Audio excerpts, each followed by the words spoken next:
учесниците на 5-тите отворени денови на Институтот за македонски јазик со капитални дела од областа на македонистиката и славистиката.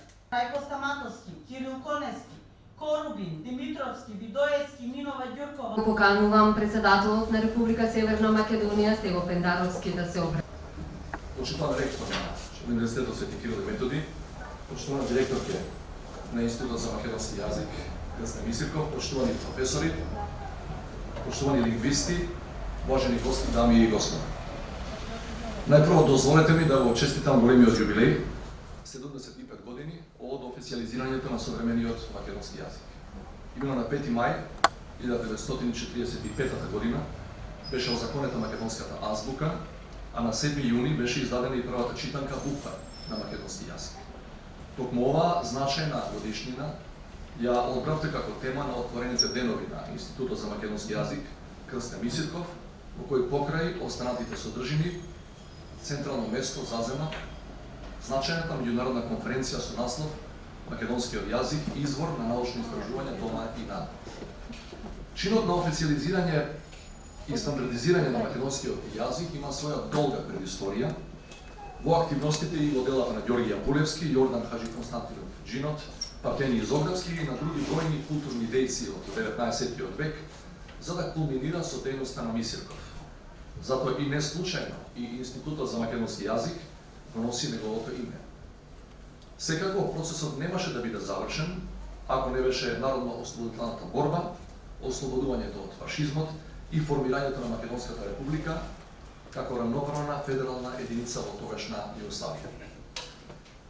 Драги пријатели, за жал и покрај тоа што помина 7,5 децении од стандардизирањето на македонскиот јазик и откако неговото постоење во меѓувреме беше потврдено од светската лингвистичка наука, ние се уште сме предизвикани да го докажуваме ноторниот факт за неговата засебност и постоење.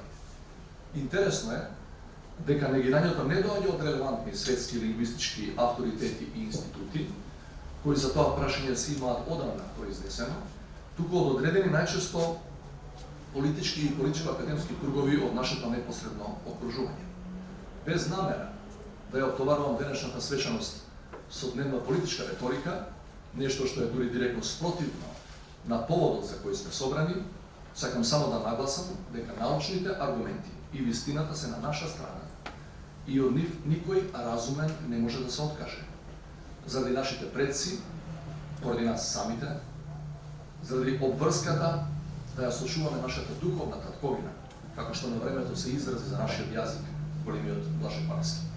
Токму Конески, со своите капитални трудови, меѓу кои граматиката на македонскиот јазик и историјата на македонскиот јазик, постави цврсти темели за сите натамошни македонистички проучувања.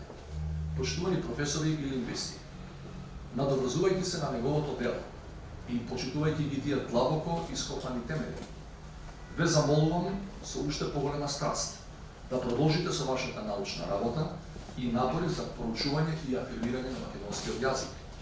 Во оваа пригода би сакал гласно да ја реафирмирам потребата од засилена и континуирана поддршка на научните истражувања за македонскиот јазик и за македонските дијалекти. За таа цел, сите релевантни институции и фактори во државата мора да се вложат себе си многу повеќе од порано. Поради кратењата во буџетот, кои поради пандемијата годинава се алармантни, се намалуваат средствата предвидени за научни и образовни установи, со кои се оневозможува, со што се оневозможува научната работа и се стопираат научните проекти. Сакам јавно да повикам, да апелирам, да се посвети особено внимание на овие прашања и покрај сериозната економска криза да се изнајдат средства и да се поддржат сите научно-истражувачки проекти. Убеден сум дека македонската наука има уште многу што да каже, впрочем, како и бројните слависти македонисти низ светот. Дозволете со оваа мисла да го завршам денешното обраќање, да ви посакам успешна работа за време на отворените денови на Институтот за македонски јазик Крстен Мисирков. Благодарам.